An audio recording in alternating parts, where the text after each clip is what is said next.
Mike Brooks. I'm from Wilmington, North Carolina originally. I'm the asset coordinator here in Raleigh for the law offices of Jeff Marsocci, and I'm also the founder of my own company based out of Charlotte, Safe Asset Financial. So a little bit about me. I got started in the insurance industry about 18 years ago.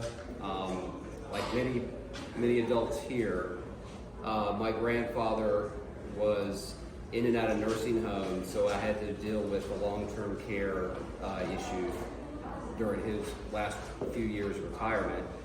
Kind of the bouncing around from in the hospital with Medicare approving a certain amount of days in the nursing home, and then once that time expired, we'd have to bring him home and care for him at home. And while I was dealing with that situation with the family, I was looking for some sort of part-time flexible job because I was helping take care of him.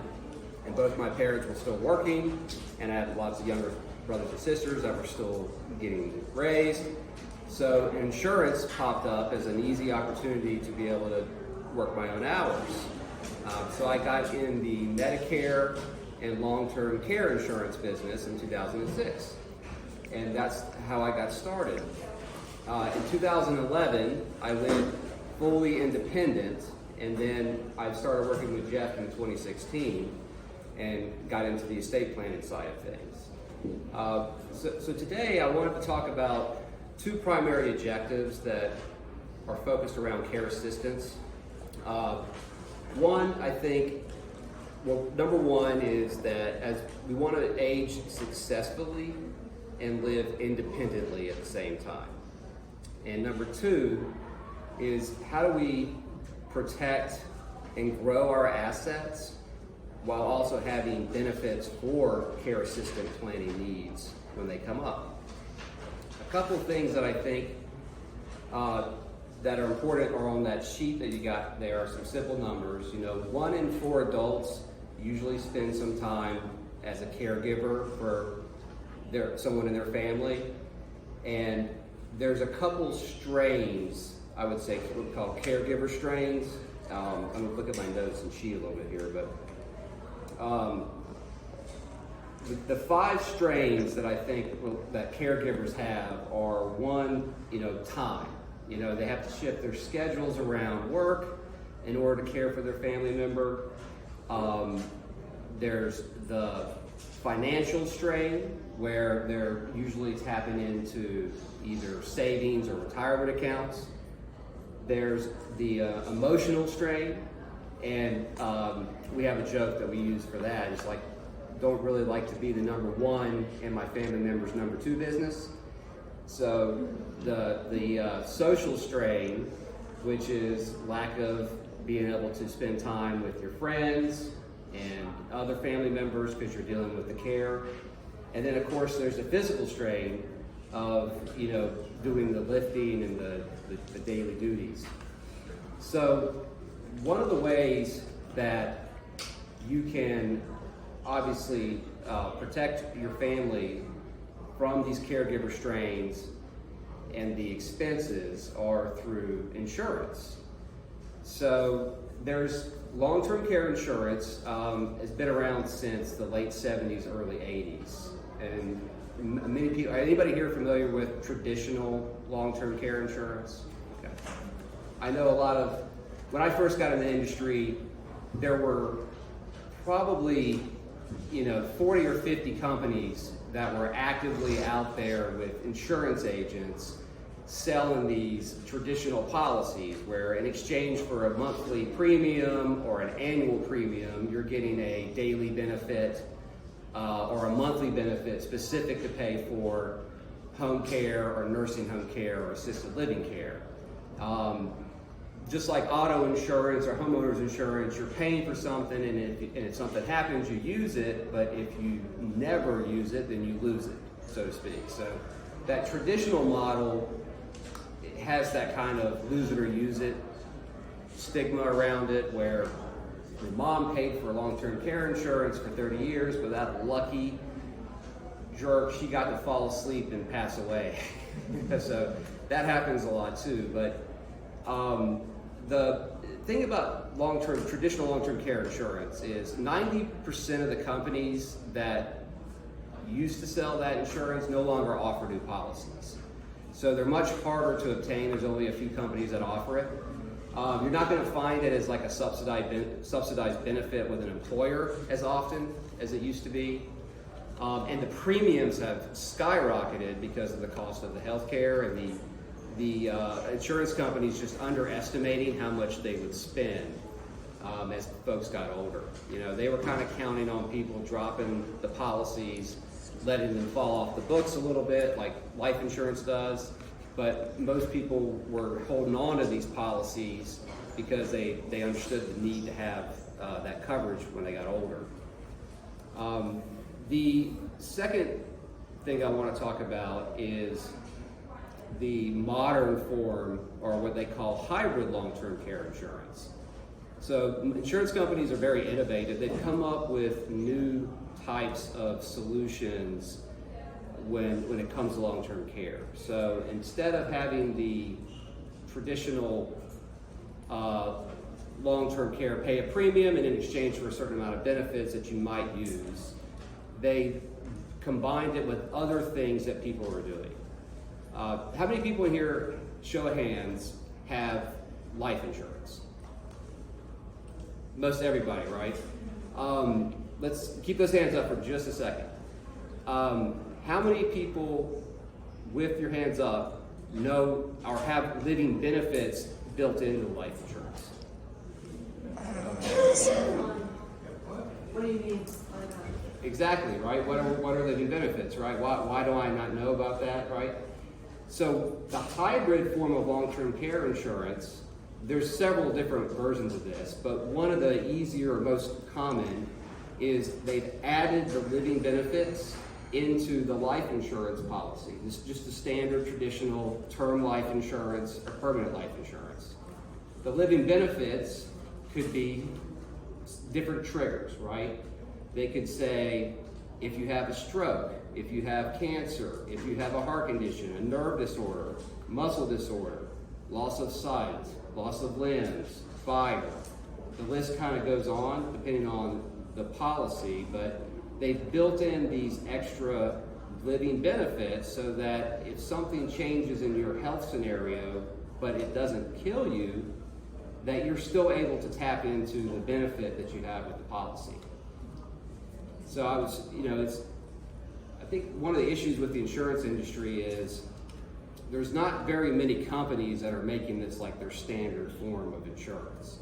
You know, if you purchase a term insurance policy, most of the time it's like, especially online or through, Facebook ad or through your company that offers the insurance for you out of your paycheck. It's just built around a death benefit only. And it's kind of positioned like this is to replace your income, and this is to cover mortgages and things like that while you're growing and getting older. And then eventually this policy will expire and when you no longer need it.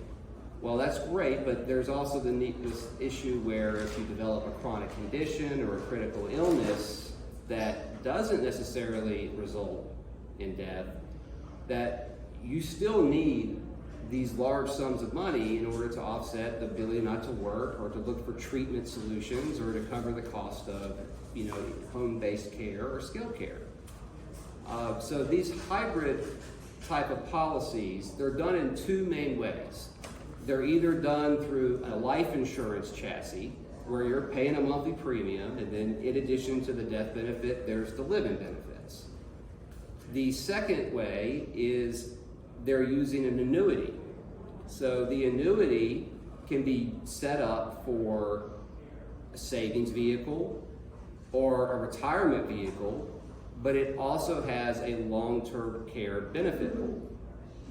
And one of the advantages to that is instead of having to pay a monthly premium that's going to something that may be used or may not be used, you're going to use this money in some fashion or another. It's either going to be a savings account that you use later, a retirement account that you're using for retirement income, or you're going to use it for the long-term care, or all three.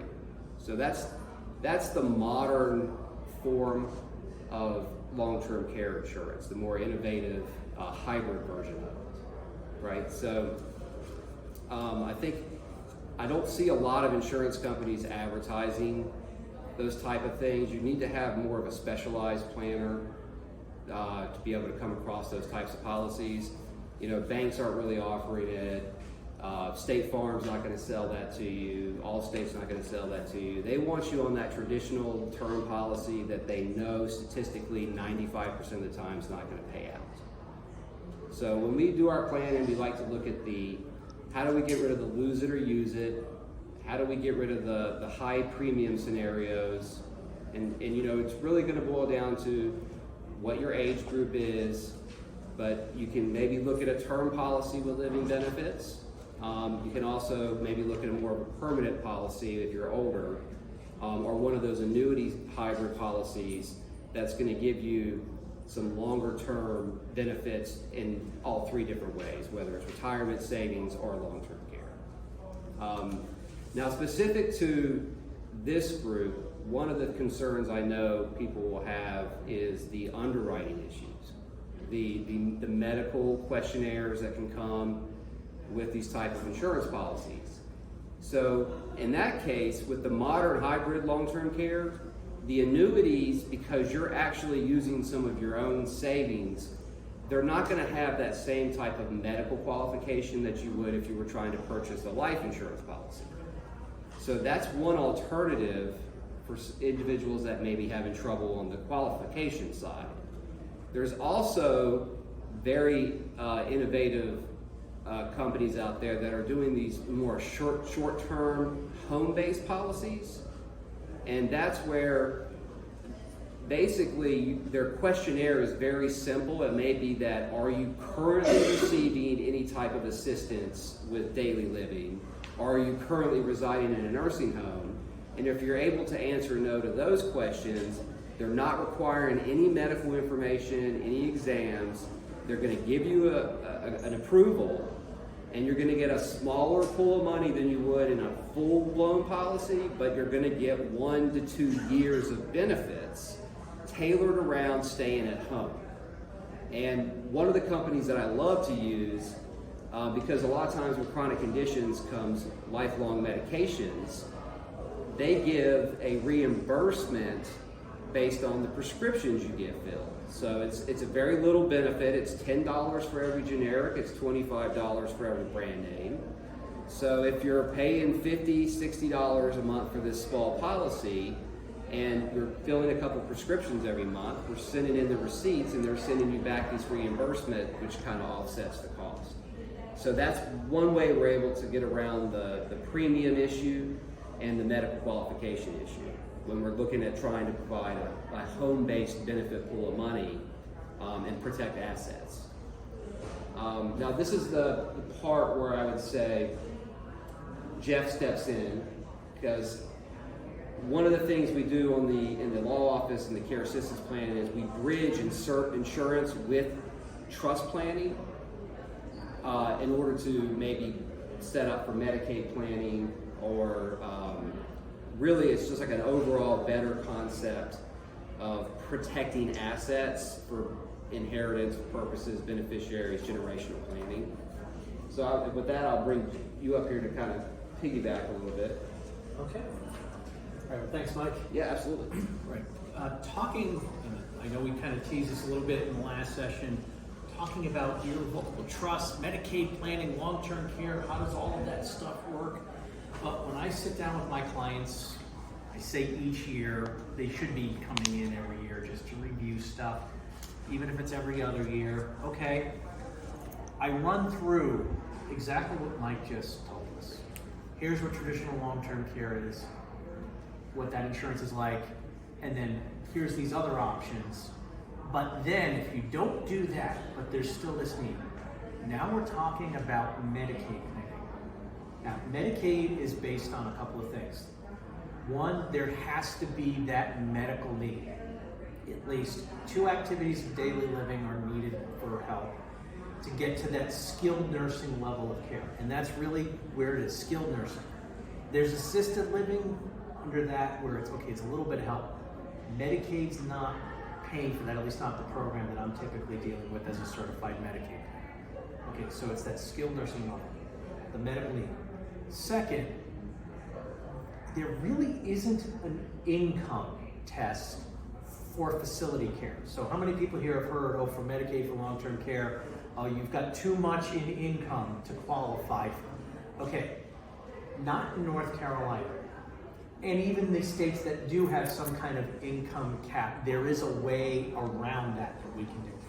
Basically, when you're talking about long-term care, going to a nursing home, that's that critical care, all your income goes to the facility first and Medicaid picks up the difference. So if you've heard, oh, I have too much income to qualify for Medicaid, that's probably mixing it up with Medicaid paying for care at home. There is an income cap on that type of care, which doesn't necessarily make a lot of sense for me. If you're thinking about it with government, it's like, well, wait a minute. There's a house and they're taking care of the food. Why wouldn't the state want to pay? Well, look, the rules are the rules. Maybe that'll change down the road, but for now, for that facility level of care, income doesn't matter. The biggest thing is the asset test. And this is where things are so frustrating for a lot of my clients, particularly when we're doing the Medicaid planning for seniors. They've worked their whole lives, they've built up all of this money, they need this care, they've been paying their taxes in, and it's like, oh my gosh, I have to spend everything down to below $2,000. Have you heard of that $2,000 limit? That's just your liquid assets. You're allowed to keep a primary residence, and they're happy to tell you you can keep your primary residence up to around $700,000 in equity. You can't get a $2 million mansion and still qualify. And then it's $2,000 in liquid assets, and you get a vehicle, and you'll still qualify for Medicaid. Now, here's one thing the Medicaid office will not tell you. Even if you qualify, you've got your primary residence, that's okay. Yeah, Medicaid's gonna put a lien against the house for everything. So you're not really saving the house if the amount that Medicaid pays out exceeds the value of the house. So you pass on, you're leaving that to your family, oh, they get the house, yeah, but they get the lien from Medicaid for every dollar that they paid out.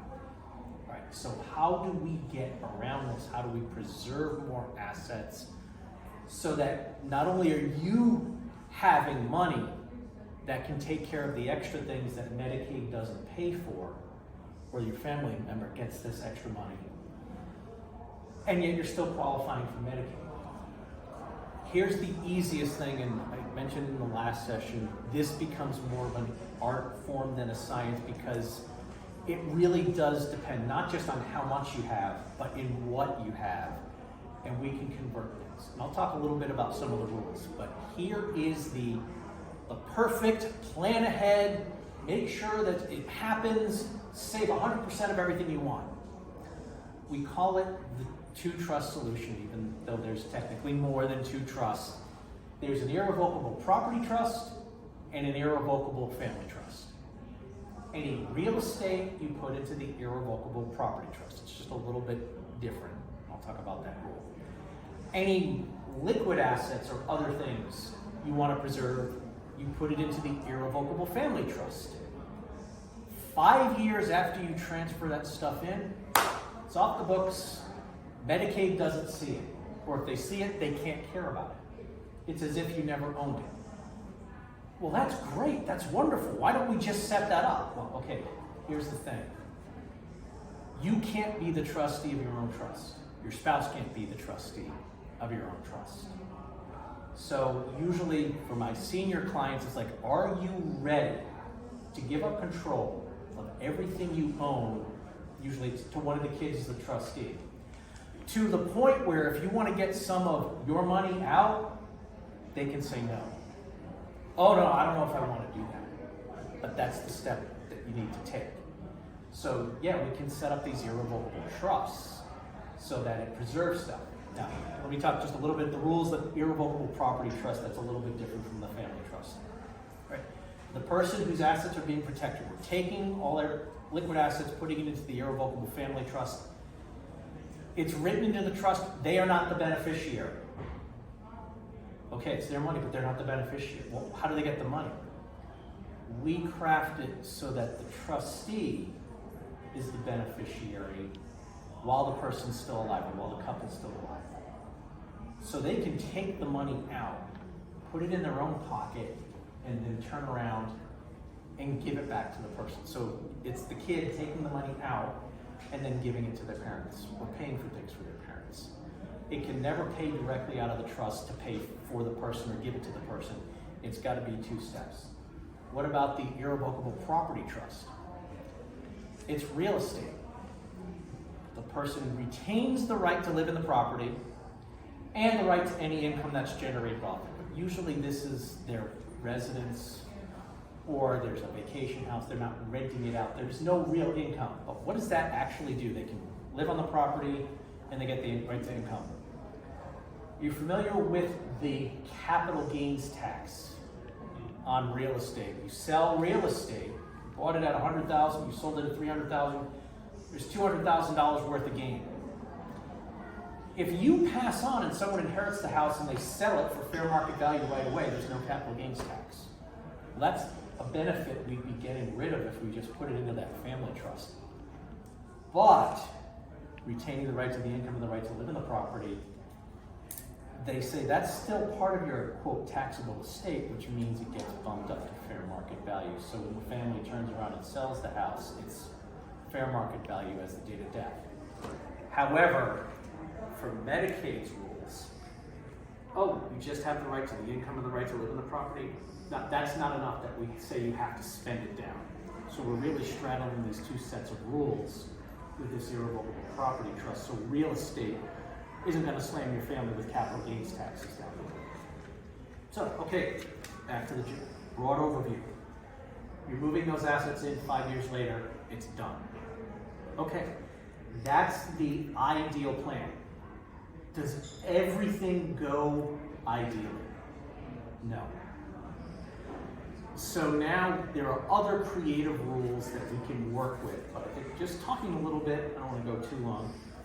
How many people have heard of the 5-year rule? What exactly does that mean? Okay, the 5-year rule means any gifts within the last 5 years, Medicaid will look at and say, oh, this is going to incur a penalty period. So this might not be the accurate number this year, but for every $6,500 that you give away to someone or put into the trust, during that 5-year period, you're eligible for 1 month. And so, okay, well, if you gave away $65,000 within that last 5-year period, you apply for Medicaid, they go, okay, well, you're qualified except for those gifts. We're not going to start paying until 10 months later. Okay, what if you gave it away 5 years and 1 month ago? It just totally drops off. That's gifting. And this is where a lot of people sometimes get stuck. It's not gifting if you actually purchase something. And the easiest way to understand this is, look, if you had $2 million and you flew out to Las Vegas and you put everything on one spin of the roulette wheel and you lost, it's not a gift. It doesn't count for Medicaid's 5-year look-back period. So if you have that in mind and you realize, okay, there are transactions you can make that aren't going to violate that 5-year rule. All right, so what are some things that we could potentially do at the last minute? Now, I know this is being recorded. This doesn't apply anywhere except North Carolina because different states have different rules. We use this all the time. I'm not necessarily expecting this rule to be around forever because there are a lot of states that say you can't. In North Carolina, for Medicaid recovery, it's based entirely on, quote, probate. So if assets are owned joint with a right of survivorship, it automatically transfers to the other joint owners, and so there can't be a Medicaid lien placed on property. And any property owned without a spouse, so anybody other than a spouse, Medicaid says, well, that's quote, unavailable property because they will not force someone to sell an asset if it's not the person looking at Medicaid or their spouse. So it's off the table. Okay, here's one thing that we did, and I tell this story all the time just because it worked out so well. This was the mother of some clients. She was in a care facility, it was memory care. She didn't really have anything. She could feed herself, clothe herself. You know, she could do everything for herself, except her short-term memory was completely shot. You couldn't let her outside or she'd wander off and get hurt. So she needed to be in that supervised environment 24/7. Okay, she had a good pension. She had a survivor's pension from her husband. She had Social Security. They were only spending about $6,000 per year in order for her to stay in this environment because all of her income was covering a lot. But we knew if that level of care went up even a little bit, suddenly it's going to eat through her assets. So what exactly did she have? $340,000, just rounding it up, in a checking account. Because her husband died, she needed this care, they sold the house. She also had this life insurance policy that had about a $60,000 cash value, but it had a $400,000 death benefit. All right, Medicaid looks at that. They don't care about the death benefit. It's just the $60,000 in cash value. So $400,000. If she had gone to Medicaid and said, hey, what do we need to do? Oh, you need to spend $398,000 and then come back to us. Well, okay, what did we do? Daughter and son-in-law had a house. It was $500,000 and the mortgage was paid off. Well, mom's allowed to have a primary residence. So we didn't want to get rid of the life insurance policy because that $400,000, that's what she wanted her kids to inherit. She had 4 kids, this is the inheritance. But they needed to get that cash value up. How did they do it? Son-in-law took $60,000 and bought the policy. Okay, so now mom has $400,000 actual cash. We set up a contract. She bought 80% of their house, and now the house was owned by daughter, son-in-law, and mom. 3 of them, joint with the right of survivorship. Mom owned 80%, son-in-law owned 10%, daughter-in-law owned 10%, joint with the right of survivorship. So when mom passes on, they get their house back. Well, okay, they bought that portion of the house, $400,000. Well, what did the daughter and the son-in-law do? Well, look, morally, this is mom's money, even though we sold part of our house. They took the money and put it into the irrevocable family trust. There's no fight or look back because that was a transaction she was allowed to make. So there's $400,000 in this irrevocable family trust. What's the first transaction they do? They buy the insurance policy back from the son-in-law into the trust. So within a couple of months, we filtered everything through. And asset-wise, she qualified for Medicaid right then. So there are different techniques and things we can do, but it is very highly dependent on what those assets are and not just what the values are. So this is where long-term care planning kind of becomes a little bit more of an art form. Right. Is there anything I'm missing? I would say, we talked about this earlier, that sometimes it can be when you're faced with a crisis, like long-term care, it can be kind of like shocking, and you were making the point that, yeah, it can have a cost to do this type of planning. But don't just necessarily seize up and put your money into the bank and say, all right, I got to save everything because I'm going to need this for care. Hire an expert to talk you through and do this plan, because if you're seizing up, you're really just pinching pennies and leaking dollars. Yeah. Because the cost of the plan is there, but like you said, it costs 1 month of care to put the plan together, but you save 6 months of long-term care expenses, well, you're coming out much better ahead that way.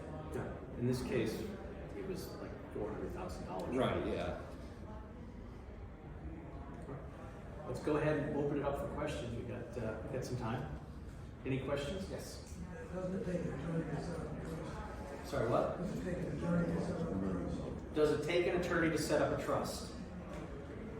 If you want it done correctly, and it's not just any attorney, they gotta be familiar with this. And this is one thing that I've kind of found. There are a lot of attorneys out there that they say they do estate planning. They actually do a lot more probate work, and so they live and breathe in those estate rules to the point where they go, oh, Medicaid planning, I don't want to go into that. It's a whole other set of rules, and it's a whole other set of liability, and they don't want to. Are you an attorney? I am an attorney, and I am a certified Medicaid planner, so yeah, I draft these trusts in North Carolina. Can I help anyone outside of North Carolina? Well, yeah, as a certified Medicaid planner, but there needs to be an attorney licensed in that state who understands trusts not to do that. And you're taking on new clients. Yes. I'm taking on new clients. He's here. You're welcome. Thank you. Yes. The capital gains tax, how long does that come into play? Capital gains tax? Is that what you said, for gifted? Okay, yeah, let's talk about gifting and the capital gains tax. When you gift something to someone, it comes along with your capital gains tax basis. So we use that house, the example of the house, it's worth $100,000, and then it grows up to $300,000. So if you gifted that house to a family member and at $300,000 they sold it, they're paying those capital gains on that $200,000. It always comes with the gift. If you own it when you pass on, it gets bumped up to fair market value. That's not just with real estate. If you gift stock to someone, that also comes along with your capital gains tax basis. So if it was stock at $50 a share, and now it's $100 a share by the time they want to sell it, the recipient, they've got those capital gains taxes on the $50 gain. So if it's gifted before you pass and it's greater than 5 years, it's in years. I'm sorry. It's greater than 5 years, I don't know if that 5-year rule's. The 5-year rule is, what does Medicaid count as gifts for qualification? So nothing to do with capital gains. Nothing to do with capital gains. That 5-year rule, this is kind of getting to doing it yourself, and this was just such a heart-wrenching case because there was a son and 2 daughters, and the son thought he knew everything. And so he's like, okay, there's a 5-year look-back period, and I heard that there are these gifts that you can give that are exempt. So, okay, he planned out everything down to the penny based on mom's projections and whatnot. It's like, okay, we're going to gift all this stuff to me and my 2 sisters, and then we're going to have these annual gifts that are excluded. And he crunched the numbers down and got to the very end. And he heard, well, Medicaid takes 2 months to process an application, so at 4 years and 10 months to put in the application. No. Medicaid counts from the date of the application. So when they go back 5 years, they saw all of those transfers. The other thing he got wrong is that, have you heard, oh, well, you can give $18,000 a year or what? That's gift taxes. That has absolutely nothing to do with Medicaid. Medicaid does care about those, even if the IRS doesn't care about the gift tax part of it. So, no, it's everything that was gifted within that 5-year period. It counts for Medicaid. So, when we put together Medicaid plans and we have assets that get transferred, we kind of put the date of that last transfer into our system so that we can see exactly when 5 years is up, and it's like, okay, we're clear. If they need care earlier, well then, okay, that's when we may be pulling some money out of that irrevocable trust to get them through whatever that last period is until we're past the 5 years. So the capital gains tax is regardless of when it was gifted? Yes. Regardless of when it's gifted. Okay? Any other questions? We've got time. Oh, you're just fixing glasses. Okay, sorry. Any other questions? I'd just like to make a point. I mean, Medicaid can be a tool in the quiver, as can long-term care planning. Yeah. It's important. Most individual situations will dictate what is the best plan of action for the individual to take. Yeah. And then you can tailor a plan based on the various tools of the quiver. Medicaid is not a be-all, end-all in itself. Right. Especially when you're talking about a long-term care facility, because certain facilities that will not accept Medicaid, the quality of care may differ versus facilities that do accept Medicaid. Yeah. Is that a fair point? Yeah, but let me also make this point, because this has happened in the past. If you're getting long-term care insurance, this was another thing that just, it drove me crazy. We were trying to get a veteran's pension benefit. I do work in that field too. It's just that the planning also really fits well with Medicaid planning in general. So it was the same two-trust solution, and it's like, okay, this is how we want to set stuff up and move it in, and you'll, sometimes some old rules, you've got that VA pension benefit right away. Now the VA has a 3-year look-back period, not when we were doing this. And so they had long-term care policies. It was the father, this policy was paying out like $9,500 a month for home care. Why was it that much? It's because he was a really, really big guy. And they needed 2 large built male caregivers that he would respect to actually keep him in line, because if he got upset, he could cause a lot of damage, and his wife was like this tiny little thing. There's no way she could have been that caregiver. So this was 24/7. Hey, the policy paid for all that. But they came to us, hey, there's only about 2 months left on this insurance. What do we do? Well, the ideal thing would be go back in time 4 years and 10 months and put the assets in then, so the 5 years of your insurance is running concurrently with that Medicaid 5-year clock. So if you get long-term care insurance, and I tell this to my clients, if they've got a great 5-year policy, great. But if you start to tap into that policy, we need to revisit the whole irrevocable trust and gifting thing to make sure you're not caught like these clients were at the very end of it, going, what do we do now? Again, if that 5-year Medicaid clock is going concurrently with your policy paying out, that's ideal. Okay. What other questions do we have for me or Mike? Yeah. So the VA has a look-back period. Of 3 years. Just very quickly, the VA pension benefit. This is actually designed for the assisted living care level or home care level, not the skilled. If you actually are spending more money than your, quote, unreimbursed medical expenses, which if the doctor says, okay, you need to be in this assisted living care environment and get your food and everything there, okay, that counts as unreimbursed medical expenses. So if you're actually, your income doesn't cover that, the VA will kick in this pension benefit. I think it's somewhere around $2,300, $2,400 a month, if it's done right. So it just automatically happens. And you used to be able to just meet the asset test by, okay, we're gonna move this stuff in now, and then the next month you're clear. The VA put in a 3-year look-back period about 4 or 5 years ago.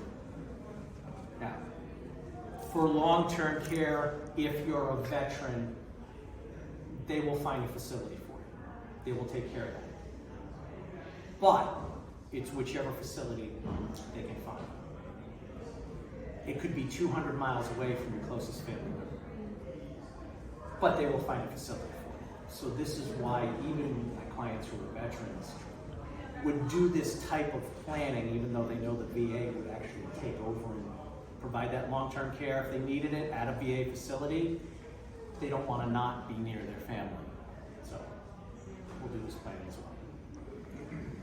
I want to add something that you have a great point there about the Medicaid. It is a potential tool in some scenarios, but it's not the ideal tool. Like you would probably prefer to stay at home, have a choice of where you go, and Medicaid doesn't give you that. Now, if you're already in a place, sometimes they're willing to allow you just to stay there. But if it's like, okay, I've already spent everything I have, I'm down to Medicaid, it could be basically wherever they want to place you, semi-private. Another thing about the long-term care insurance that is not widely known to the policyholders, unless you have a very good advisor, is there's two really different types of ways they pay their benefits. There's what they call reimbursement-based, and then there's indemnity-based. Now, what that simply means is you might have a policy that you've held for many years and it's built up to a payout monthly of, say, $9,000.